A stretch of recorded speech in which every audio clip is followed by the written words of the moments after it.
తప్పిపోయిన కుమారుడు తండ్రికి దూరమైనట్లుగా ఒకవేళ నీ జీవితంలో కొన్ని నెలలు బట్టి దేవునికి దూరం అయిపోయేవేమో, కొన్ని నెలలు బట్టి ప్రార్థనకు దూరం అయిపోయేవేమో, కొన్ని నెలలు బట్టి ఉపవాసానికి దూరం అయిపోయేవేమో, కొన్ని నెలలు బట్టి దేవునికి నీ ముఖం చూపించలేక నీ మనస్సాక్షి నీ మీద నేరారోపణ చేయటాన్ని బట్టి, రే బాబు ఈ బతుకుతో నువ్వు బతికితే నీ ప్రార్థన ఎట్లా దేవుడు వింటాడు? ఏమని దేవుని మందిరానికి వెళ్తావు? నీ మనస్సాక్షి నీ మీద నేరారోపణ చేయటాన్ని బట్టి కొంతకాలం నుంచి దేవునికి దూరం అయిపోయేవేమో. బిడ్డ, మనసులో నేను దేవునికి దూరం అయ్యే కదా, ఎంత వాక్యం ఎరిగిన తర్వాత కూడా దేవునికి ఆయాసకరంగా బ్రతికేగా, నా దేవుడు నన్ను చేరదీసుకుంటాడా? నా దేవుడు నన్ను అంగీకరిస్తాడా? ఇలాంటి భ్రష్ట జీవితంతో నా దేవుని వైపు తిరిగితే నా దేవుడు నన్ను క్షమిస్తాడా?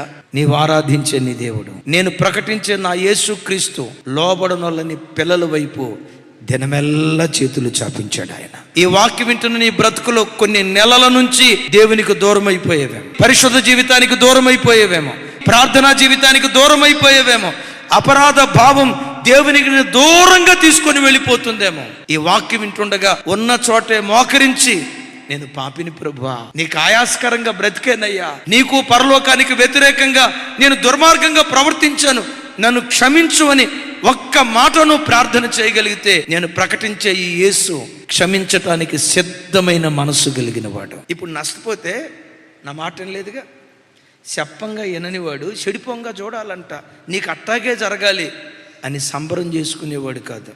నువ్వు లోబడకపోయినా, నువ్వు దేవునికి దూరమైపోయినా, నువ్వు నష్టపోయినా నీ నష్టాన్ని చూసి ఆనందించేవాడు కాదు.